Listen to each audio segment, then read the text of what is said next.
आप लोग बता सकते हैं ये किस चीज़ का सीख कबाब है?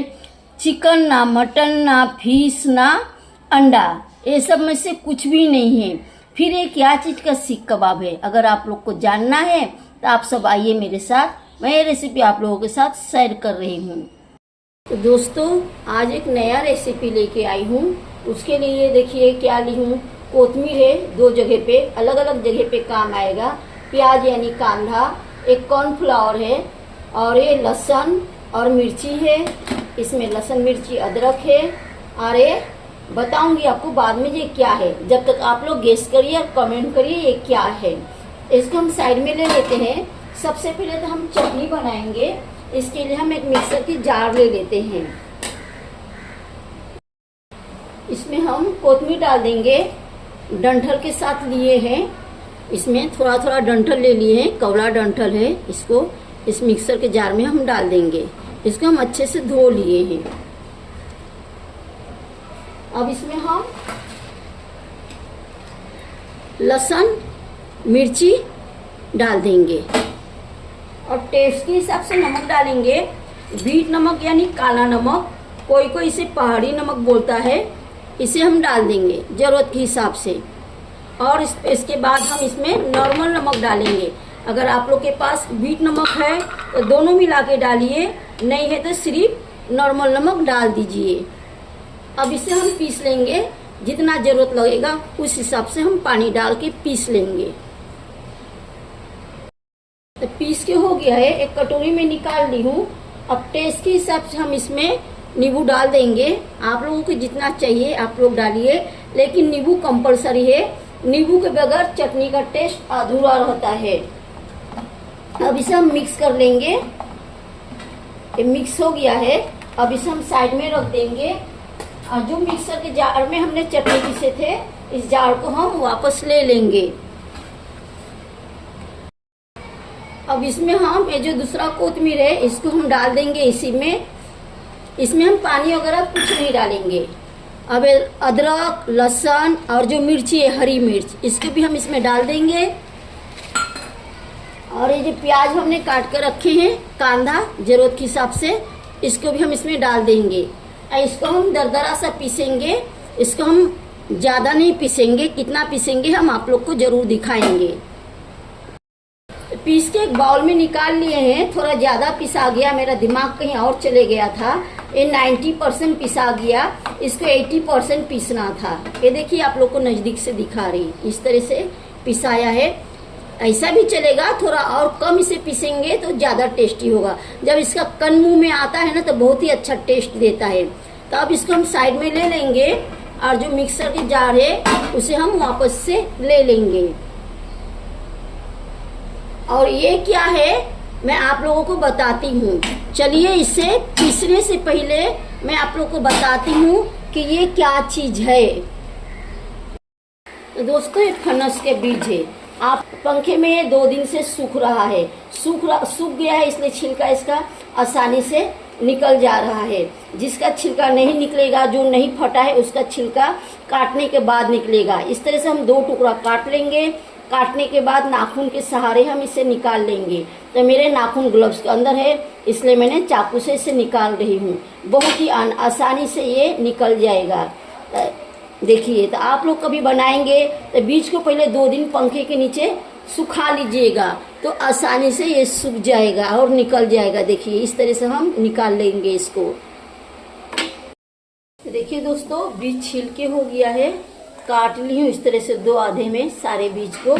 अब इसको हम क्या करेंगे, गैस जला लेंगे और इसे हम कुकर में डाल के गला लेंगे, अच्छे से गला लेंगे इसको। अब इसमें हम थोड़ा सा नमक डाल देंगे, टेस्ट के हिसाब से डाल देंगे। और बीज को हम इसी में डाल देंगे। इसमें हम कुकर का ढक्कन लगा लेंगे और इसको हम 1 सीटी लगाएंगे। उसके बाद हम चेक कर लेंगे, जरूरत पड़ेगा तो 1 सीटी और लगा लेंगे। दोस्तों पता चल गया आप लोगों को कि ये क्या चीज है। फनस का बीज है, इसे हम 2 सीटी लगाए हैं। इसको अच्छे से गलाने पड़ता है।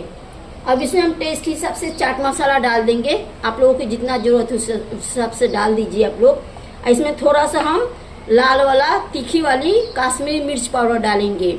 हमने हरी मिर्च डाले हैं इसलिए ज़्यादा नहीं डालेंगे।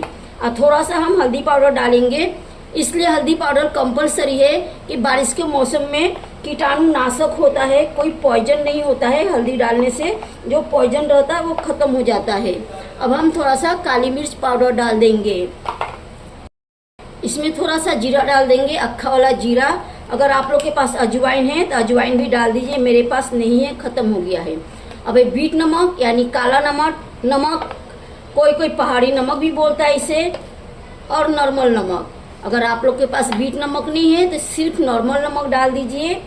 अब इसमें हम बाइंडिंग के लिए कॉर्नफ्लावर के आटा डालेंगे। कॉर्नफ्लावर या तो आप इसमें चावल के आटा भी डाल सकते हैं, बेसन भी डाल सकते हैं। अगर नहीं है तो आप लोग गेहूं के आटा भी, जिसे गंदम बोलते हैं, जरूरत के हिसाब से डालेंगे। हम पहले थोड़ा डालेंगे और इसमें हम नींबू डाल देंगे टेस्ट के हिसाब से।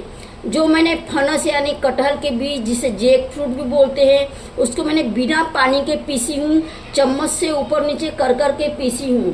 पानी डालेंगे तो ज़्यादा गीला हो जाएगा, इसलिए मैंने पानी नहीं डाली हूँ। ज़्यादा कॉर्नफ्लावर वगैरह होने से टेस्ट खत्म हो जाता है। अब इसे हम अच्छे से मिक्स कर लेंगे।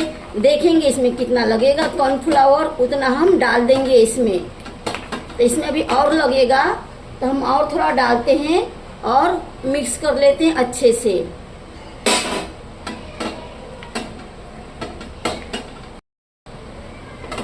तो देखिए दोस्तों, ये मिक्स हो चुका है, लेकिन अभी भी ये गिल्ला गिल्ला है, इसमें और भी डालना है। तो हम इसमें क्या करेंगे, रवा डाल देंगे। रवा जो है ना पानी को खींच लेता है, तो जरूरत के हिसाब से हम रवा डाल देंगे और मिक्स करेंगे अच्छे से। मिक्स करके इसको हम ढक देंगे 10 मिनट के लिए, इसको हम ढक देंगे। जो मैंने फनस का जो बीज मैंने पीसी थी वो 90% पीसी थी, ताकि वो दाना दाना रहेगा तो मुंह में आएगा। अगर इसका कण छोटा छोटा तो बहुत एक अच्छा फ्लेवर देगा। देखिए अब इसमें हम कुछ भी नहीं डालेंगे। थोड़ा बहुत जो गीला लग रहा है ना, वो रवा इसको खींच लेगा, पानी को खींच लेगा। तो इसको अब हम ढक देंगे। तो चलिए अब हम ढक दे रहे हैं इसे। 10 मिनट के बाद हम मिलते हैं। तो 10 मिनट हो चुका है दोस्तों, इसको अब हम खोल लेते हैं और थोड़ा इसको हम मिक्स कर लेंगे वापस से। तो प्लीज़ दोस्तों, आपसे मिलके मेरे चैनल को लाइक से सब्सक्राइब करके फुल वॉच करके सपोर्ट करके आगे बढ़ाइए। देखिए अब इसको हम क्या करेंगे, ये देखिए मेरे पास ना एक स्टील के ऐसे पड़ा हुआ है, इसे हम ना सीख कबाब बनाएंगे। तो हमको जितना बड़ा बनाना है, जिस हिसाब से बनाना है उतना हमको ले लेना है। इसमें इस तरह से हम प्रेस कर देंगे और इसको हम अच्छे से कर लेंगे। ये बिल्कुल न्यू स्टाइल का है दोस्तों। आप अगर इसे एक बार बनाएंगे ना तो आप इसका बीज का इंतजार करेंगे कि कब फनस आएगा और हम कब बीज लेंगे और इस तरह से बनाएंगे। बहुत ही टेस्टी बनता है दोस्तों। ये देखिए अब इसको हम आस्ते आस्ते इस तरह से लेते जाएंगे, इस तरह से। अब आगे आ गया बिल्कुल ये। अब इसे हम निकाल लेंगे आराम से। आप चाहे तो इसे और बड़ा कर सकते हैं, आप अपने ऊपर करिए, छोटा बड़ा। बहुत ज़्यादा बड़ा करेंगे तो ये टूट जाएगा, छोटा रखेंगे तो ये सेफ रहेगा, टूटेगा नहीं। तो इस तरह से हम निकाल लेते हैं। ये देखिए दिख रहा है ना आप लोगों को, अंदर पूरा छेदा हो चुका है। ये देखिए इस तरह से। इसी तरह से हम ना सबको बना लेते हैं। तो आप अपने हिसाब से बनाइएगा, मैं मेरे हिसाब से बना रही।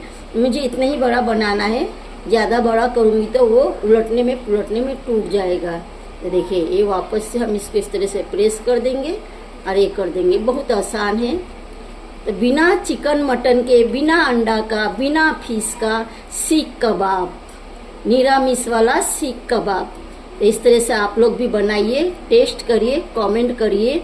आप अगर इसे एक बार आप लोग बना लेंगे तो इसे भूल नहीं पाएंगे। आप हफ्ते में कम से कम 2 दिन 3 दिन बनाकर खाने की कोशिश करेंगे। तो चलिए इसी तरह से हम सबको बना लेते हैं। ये देखिए देखिए दोस्तों, तेल गरम करने के चढ़ा दी हूँ। गरम हो चुका है मेरे ख्याल से। हम छोटा सा एक टुकड़ा डाल के देख लेते हैं। हाँ, तेल गरम हो गया है। अब गैस को स्लो कर देंगे। कम से कम 80% तेल गरम हो चुका है। आप लोग को देख के पता चलता ही रहेगा। अब इस तरह से हम उठा के इसको इसमें आस्ते आस्ते डाल देंगे। हाथ बचा के डालेंगे। अगर ऐसा नहीं होगा तो आप इसको छोलनी पे भी रख के आप इसको डाल सकते हैं। बहुत हाथ बचा के डालना है। तो हम 4 एक साथ फ्राई कर लेंगे। और मेरे पास अभी 4 पीस है, बनाई नहीं हूँ। ये 4 पीस फ्राई करने के बाद फिर बना लूँगी। चलिए इसे हम पलट लेते हैं। ये बिल्कुल नहीं चिपका है, देखिए। ये देखिए बिल्कुल चिपका नहीं है, क्योंकि तेल अच्छे से गर्म हुआ है ना। तेल जब अच्छे से गर्म हो जाता है तो चिपकता नहीं है।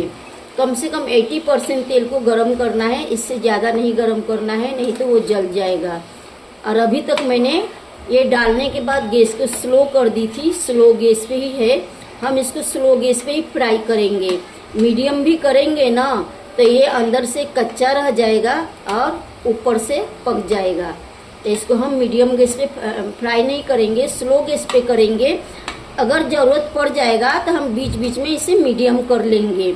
आपको समझ ही जाएगा कि गैस को कैसा रखना है। ना हम मीडियम रख सकते एक सरीका, ना स्लो रख सकते। ज़रूरत पे हम कम ज़्यादा कर सकते हैं अपने समझ के हिसाब से। देखिए दोस्तों, फ्राई हो चुका है। मैं इसे स्लो गैस पे फ्राई की हूँ। सिर्फ बीच में एक बार मैंने 1 मिनट के लिए मीडियम की थी, नहीं तो मैं स्लो पे ही फ्राई की हूँ। अब इसे हम निकाल लेंगे। इसी तरह से दूसरा भी हम फ्राई कर लेंगे। ये देखिए कितना अच्छा बना है। ये देखिए,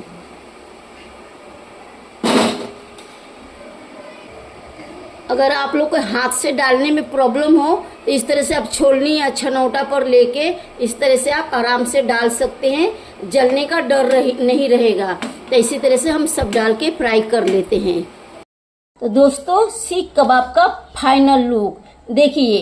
कहीं से भी लगता है कि ये बीज का यानी सीड का कबाब है। बिना चिकन, मटन, अंडा, फिश का कबाब, वेजिटेबल कबाब। फनस यानी कटहल, कटहल यानी जैक फ्रूट का बीज यानी सीड का सीख कबाब बहुत ही चटपटा और टेस्टी बनता है। आप कोई भी चटनी के साथ ले सकते हैं। मैं धनिया पत्ता का चटनी बनाई हूँ। आप सब इस तरह से मेरे स्टाइल में एक बार ट्राई करके देखिए। आप लोग अगर एक बार इसे बनाकर खा लिए तो आप हर साल इंतजार करेंगे कि कब जैक फ्रूट यानी कटहल आएगा, फनस आएगा, कि हम लोग बीज लाकर इस तरह से कबाब बनाएंगे। तो आप सब एक दूसरे के साथ खुश रहिए, बहुत सारे खुशियाँ बांटिए। थोड़ा मेरे भी खुशी का ध्यान रखिए। लाइक शेयर सब्सक्राइब करके फुल वॉच करके मेरी सपोर्ट करिए। तो चलिए ब्लॉग को यहीं पे एंड करते हैं। फिर अगले ब्लॉग में कुछ नया रेसिपी लेके हम मिलेंगे।